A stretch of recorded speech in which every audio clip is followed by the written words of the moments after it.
Санарип технологиялар доорунда маалыматтар күнүмдүк жашообузда чоң ролду ойнойт. Жеке маалыматты топтоону көптөгөн жерден кездештиребиз. Мисалы, биз интернет аркылуу сатып алууларды жүргүзүүдө сөзсүз атыбыз менен дарегибизди киргизишибиз шарт. Бирок биз тууралуу маалыматты топтоо жашыруун да жүргүзүлүшү мүмкүн. Мисалы, маалымат брокерлерин алсак, алар тууралуу эч качан укпасаңыз керек. Бирок бул компаниялар жарнама берүүчүлөр үчүн колдонуучулардын толук профилдерин түзүү менен алектенишет. Бир профиль жеке маалыматтын 1,5 миң бирдигин камтышы мүмкүн. Бул адамдын жынысы, интернетте жасаган сурамдары, саясий көз караштары жана медициналык көрсөтмөлөрү тууралуу маалыматтар болушу мүмкүн. Axiom америкалык маалымат брокери жер шарынын калкынын 10% профилдерине ээ экендигин билдирет. Албетте, бул бизнес кылууга гана байланыштуу эмес. 2013 жылы Эдвард Сноуден өкмөт тарабынан жашыруун массалык көзөмөлдөөнүн программаларынын ири түйүнүн ачыктаган. Анын негизинде башталган глобалдык диалог бүгүнкү күнгө чейин уланып жатат. Бул видеодо биз аталган талкууну кароо менен бири-бири менен байланышкан, бирок эки башка болгон жеке жашоонун купуялуулугу жана жеке маалыматтарды коргоо концепцияларына токтолобуз. Жыйынтыгында булар эмнеси менен айырмаланганын жана кайсыл жерде кесилишери, санариптдоор жеке жашоонун купуялуулугу жана жеке маалыматтарды коргоого кандай таасир тийгизери жана бул укуктарды сактоо үчүн жеке компаниялар жана өкмөт менен кандайча иштешүү керектиги тууралуу так түшүнүк аласыздар.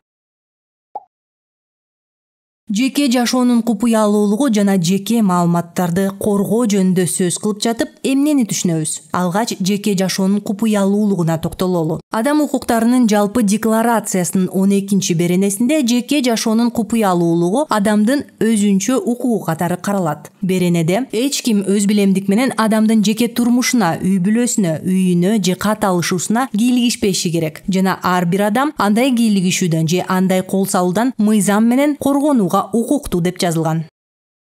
Жөнөкөй көрүнгөндүгү менен жеке жашоонун купуялуулугунун түшүндүрмөсү мазмунуна байланыштуу жана абийир жана ой жүгүртүү эркиндигине болгон укукту, өз алдынча калууга болгон укукту, өз денеңизди башкаруу укугу, өз кадыр баркыңызды коргоо жана үй бүлө куруу укуктарын билдириши мүмкүн. Башка түшүнүксүз жагдайлары дагы бар. Юридикалык жагынан алганда жеке жашоонун купуялуулугу абсолюттук укук деп эсептелбейт. Ал белгилүү бир себептерден улам чектелиши мүмкүн. Мисалы, улуттук же коомдук коопсуздукту камсыздоо үчүн. Же болбосо башка укуктарга карама-каршы келген учурда чектелет. Буга мисал катары жеке жашоонун купуялуулугуна таянып, өз кирешелерин ачыкка чыгаруудан баш тарткан коомдук ишмерди алсак болот. Ал эми жеке маалыматтарды коргоо жөнүндө эмне айтууга болот? Көпчүлүк ойлонгондон айырмаланып, ал жеке жашоонун купуялуулугу аныктамасы менен бирдей эмес. Жеке жашоонун купуялуулугу бул адамдын кадыр баркы менен көз карандысыздыгынын кол тийбестигин камсыздай алган кеңири түшүнүк. Ал эми жеке маалыматты коргоо бул конкреттүү түшүнүк. Ал үчүнчү тараптардын колундагы биз жөнүндөгү жеке маалыматтын топтолушу, иргелиши, башкаларга өткөрүлүп берилиши жана сакталышына тиешелүү. Башкача айтканда, жеке жашоонун купуялуулугу бул чоң сүрөт. Ал эми жеке маалыматты коргоо бул анын бир гана бөлүгү. Жеке жашоонун купуялуулугу сыяктуу эле жеке маалыматты коргоо кээде чектөөлөргө кабылышы мүмкүн. Мисалы, укук коргоо органдарынын атайын уруксаат берүүчү ордеринин негизинде шектүүнүн телефондук жазууларын алуусу. Жеке жашоонун купуялуулугу аныктамасына салыштырмалуу жеке маалыматты коргоонун аныктамасы тагыраак болгонуна карабастан, анын мыйзамдуу колдонулушу сиздин кайсы өлкөдө жашап жатканыңыздан көз каранды болот. Санарип доорунда жеке маалыматтарды топтоонун, жеткиликтүү кылуунун, талдоонун жана колдонуунун жаңы ыкмалары пайда болуп, көпчүлүк учурда ар башка өлкөлөрдө жана ар кандай мыйзамдардын негизинде жүргүзүлүшү мүмкүн. Бул адам укуктарын коргоодо бир топ кыйынчылыктарды жаратат. Алардын бири компаниялардын биздин жеке маалыматтарыбызды колдонушуна байланыштуу. Компаниялардын интернеттеги киреше табуунун бир жолу бул контентти, кызматтарды жана социалдык тармактарды колдонуу акысына колдонуучулардан алардын жеке маалыматын чогултуу. Facebook тармагына кирип, эч нерсе үчүн акча төлөбөгөнүңүз менен алар сиздин жеке маалыматтарыңызды жарнама берүүчүлөргө сатып акча табышат. Тейлөө шарттары жазылган жерге макулмун баскычын басып, колдонуучулар мындай алмашууга баш ийгенин ырасташат. А бирок тажрыйба көрсөткөндөй, ал шарттарды эч ким дыкат окубайт. Эмнеге макулдук бергендигин билбегендик чоң көйгөйдү жаратат. Тилекке каршы бул жеке маалыматты туура эмес колдонууга жол ачат. Экинчи маселе өкмөттөрдүн жеке маалыматтарды топтоосуна байланыштуу. Технологиялык ойлоп табуулар өкмөт тарабынан биздин сүйлөшүүлөрүбүздү, акча которууларыбызды жана барган жерлерибизди көзөмөлдөөгө мүмкүндүк берет. Россия, Австралия, Түштүк Корея сыяктуу айрым өлкөлөрдө мыйзам боюнча компаниялар бул жеке маалыматтарды өз базасында узак убакытка чейин сактаганга милдеттүү. Бул өкмөттөргө өз жарандары тууралуу көбүрөөк маалыматтарды топтоого мүмкүнчүлүк берет. Мындай чаралар көпчүлүк учурда киберкылмыштуулук жана терроризмге каршы күрөштүн негизинде киргизилет. Бирок тийиштүү коргоо болбосо, бул маалыматтарды колдонуп жарандык активисттерди куугунтуктоого, аны менен бирге сөз эркиндиги жана чогулуу укуктарын тебелегенге мүмкүнчүлүк түзөт. Мунун бардыгын азыркы технологиялар менен жасаса болот. Ал эми буюмдардын интернети, акылдуу жабдуулар жана жасалма интеллект өңдүү жаңы технологиялар адам укуктарын коргоо жаатында жаңы көйгөйлөрдү жаратышы мүмкүн. Укук коргоочулар катары биз буга даяр турушубуз керек.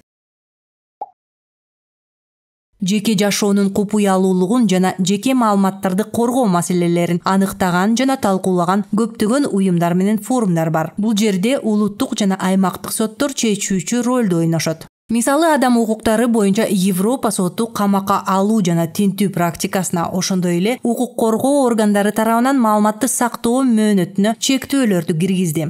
Улуттук деңгээлде жеке маалыматтарды коргоого жооп берген өзүнчө мамлекеттик орган көп кездешет. Кээде бул өз алдынча иштеген адис же акыйкатчы болушу мүмкүн. Бирок түрдүү юрисдикцияларда жеке жашоонун купуялуулугунун аныктамасы жана корголушу чоң айырмачылыктарга ээ. Буга карабастан эл аралык деңгээлде аларды коргоого атайын механизмдер түзүлгөн. Санарип доорундагы жеке жашоонун купуялуулук маселелери боюнча БУнун резолюциясына таянып, адам укуктары боюнча кеңеш атайын баяндамачыны дайындады.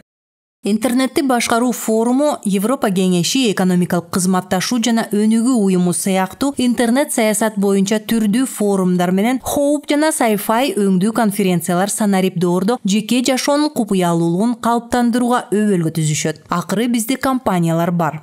Компаниялардын чечимдери жеке маалыматтарды коргоо жана жеке жашоонун купуялуулугун сактоо укуктарына чоң таасирин тийгизиши мүмкүн.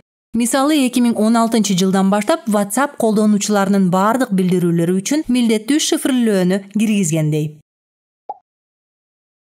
Ошентип жеке маалыматтарды жана жеке жашоонун купуялуулугун сактоо үчүн укук коргоочулар кандай иштерди алып бара алышат? Алгачкы жөнөкөй кадам өзүңөрдүн санарип коопсуздугуңузга чара көрүү. Бул шифрлөө жана маалыматты анонимдүү колдонуу жана жора жолдошторду да ушуга үгүттөө сыяктуу жеңил иштер. Укук коргоочулар маалыматтарды алып жана сатууга багытталбаган альтернативдүү санарип бизнес моделдеринин колдонулушун үгүттөсө болот. Иштеп жаткан моделге болгон басым күндөн күнгө өсүп жатат. Мисалы, акыркы жылдары дүйнө жүзүндө жарнамаларды бөгөттөөчү программалык камсыздоолорду пайдаланган колдонуучулардын саны кескин өсүп кетти. Мунун айынан компаниялар анча жадатпаган жарнамалык ыкмаларга өтүп жатат. Андан тышкары, улуттук жана аймактык деңгээлде санарип укуктарын талкуулоого катышуу чоң мааниге ээ. Жеке жашоонун купуялуулугун коргоо начар болсо, укук коргоочулар анын бекемделиши үчүн жигердүү күрөшүшү зарыл. Чаралар мыкты болгон убакта дагы биз буюмдардын интернети сыяктуу жаңы технологиялык ойлоп табууларга, мыйзамдар шайкешкелерине ынанышыбыз шарт. Жыйынтыгында биз бул маселелерди бардык жарандарга жеткиликтүү жана түшүнүктүү кылышыбыз керек. Ал үчүн аларды талкуулоодо ар тараптуу жана чыгармачыл ыкмаларды пайдаланса болот. Адамдар жеке маалыматтарды коргоо жана жеке жашоонун купуялуулугун сактоо күнүмдүк жашоого кандай таасир этерин көргөндө, аларды барган сайын көбүрөөк коргоого умтула баштайт.